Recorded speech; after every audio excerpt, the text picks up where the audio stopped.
ముఖ్యమైన స్లోగన్గా నినాదంగా తీసుకున్నట్టు కనిపిస్తుంది. సార్ ఏంటి తెలంగాణలో రేవంత్ వర్సెస్ బీజేపీ నేతలను టార్గెట్ చేస్తున్న రేవంత్, రాష్ట్ర ప్రభుత్వ తప్పులను ఎండగడుతున్న బీజేపీ, బీఆర్ఎస్ లేదా అసలు ఇక్కడ ఫైట్లో? అంటే ఈ దీంట్లో ఉన్న పాయింట్ అది. నిన్న గుజరాత్లో రేవంత్ రెడ్డిని అక్కడ ఒక ముఖ్యంగా తెలంగాణ పెద్ద రాష్ట్రం కాబట్టి దక్షిణాదిన ఆయన బాగా ప్రొజెక్ట్ చేశారు. ఆయన అక్కడ ప్రసంగం కూడా చేశారు. కాంగ్రెసే లౌకిక తత్వాన్ని కట్టుబడి ఉంటుందని రేవంత్ రెడ్డి కూడా చెప్పారు. అది కూడా కాకుండా ఆయన ఈరోజు తెలంగాణకు వచ్చి ఏదో సభలో మాట్లాడుతూ నేను యంగ్, నా బ్రాండ్ యూత్ అన్నాడు ఆయన. నాది యూత్ బ్రాండ్ అని. నేను ఎప్పటికీ యూత్ బ్రాండ్గా ఉండి నేను ఫైట్ చేస్తానంటూ బీజేపీని మేము రానివ్వం. అక్కడ ఆయన గుజరాత్లో మాట్లాడుతూ ప్రతిజ్ఞ పూనాడు, బీజేపీని అడుగు మోపనివ్వం.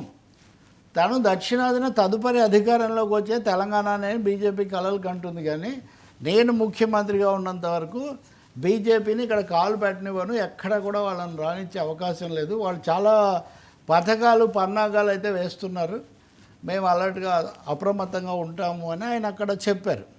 అయితే రెండో నేను ఈ అంశం మనం ఎందుకు మాట్లాడాలంటే, కాంగ్రెస్ వైపు నుంచి చూస్తే కేవలం కాంగ్రెస్ బీఆర్ఎస్ వారుగా మార్చి ఇప్పుడు బీఆర్ఎస్ రైతోత్సవాలు, బీఆర్ఎస్ పుంజుకుంది, కేసీఆర్ మళ్ళీ వ్యూహాలకు పదును పెడుతున్నారు, ప్రతి చోట మధ్యంతర ఎన్నికలు లేదా ఉప ఎన్నికలు ఈ పద్ధతిలో ఉంది కదా. సో బీఆర్ఎస్ కాంగ్రెస్ ప్రాంతీయ పార్టీ అయిన బీఆర్ఎస్తో సాగుతున్న ఈ పోరాటాన్ని బీజేపీ వర్సెస్ కాంగ్రెస్ అనే ఒక జాతీయ పోరాటంతో అనుసంధానం చేయాలన్నది కాంగ్రెస్ వ్యూహంలాగా ఉంది. అందుకే రేవంత్ ప్రత్యేకించి అంశాన్ని గుజరాత్లో చేశారు. దానికి తగినట్టే బీజేపీ కూడా బస్తీ చలో గాంవ్ చలో అనే కార్యక్రమం వాళ్ళు చేపడుతున్నారు.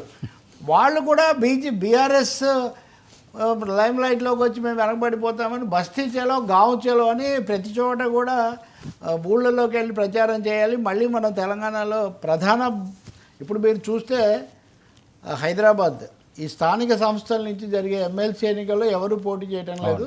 బీఆర్ఎస్ కూడా దాన్ని బీజేపీకే వదిలేసింది.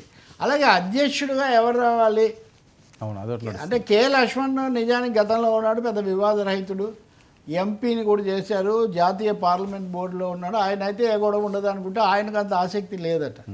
ఎక్కడ మళ్ళీ జాతీయంగా ఎంపీ అయ్యాక ఇవన్నీ అనవసరం అని కూడా ఆయన అనుకోని ఉండొచ్చు వెంకయ్య నాయుడు లాగా. ఇప్పుడు బండి సంజయ్ లేకపోతే బండి సంజయ్ ఏమో ఇదివరకే చేస్తున్నారు కాబట్టి ఈటెల రాజేందర్, బండి సంజయ్, వీళ్ళ మధ్యలో రామచంద్రరావు ఇలా అధ్యక్షుడిని తొందరగా ఎన్నుకుంటే గాంవ్ చలో బస్తీ చలో చేయొచ్చు అనే దాంట్లో ఉంది. బీజేపీ మటుకు రాజా సింగ్ ఏం చేస్తాడనేది కూడా దాని మీద కూడా రకరకాల కథనాలు అని కూడా రాజా సింగ్ కూడా అసంతృప్తిగా ఉన్నాడని, అంత తేలిగ్గా వదులుకుంటారని నేను అనుకోను. కానీ ఏదో ఒక మధ్య మార్గం ఏదైనా చూడొచ్చు. మొత్తానికి తెలంగాణ రాజకీయం కాంగ్రెస్ వర్సెస్ బీజేపీ అన్న పద్ధతిలో మార్చడానికి కాంగ్రెస్ వర్సెస్ బీజేపీ ప్రధానమైతే కనుక అప్పుడు సహజంగా కమ్యూనిస్టులు, వామపక్షాలు ఒక విస్తృతమైన జాతీయ దృశ్యం కూడా మళ్ళీ వచ్చే అవకాశం ఉంది. అందుకని కొత్త మలుపు తిరిగి అప్పుడు మళ్ళీ పవన్ కళ్యాణ్ వస్తాడా లేదా, చంద్రబాబు వస్తాడా లేదా, ఎన్డీఏ ఇక్కడ కూడా ఇలాగే ఏర్పడుతుందా, ఈ కొత్త ఈక్వేషన్స్ తెలంగాణలో కొత్త ఈక్వేషన్స్ వచ్చే అవకాశం కనిపిస్తుంది. సార్ ఏంటి ట్రంప్ గారు మళ్ళీ టారిఫ్ బ్రేక్, చైనా మినహా ప్రపంచ దేశాలకు 90 రోజులు పన్ను మినహాయింపు, చైనా అమెరికా మధ్య బిజినెస్ వార్. సార్ ఇది వరల్డ్ వార్ కూడా దారి చేసే అంత దారుణమైన పరిస్థితులు రావచ్చు అని కూడా కొంతమంది మాట్లాడుతున్నారు, వాస్తవా?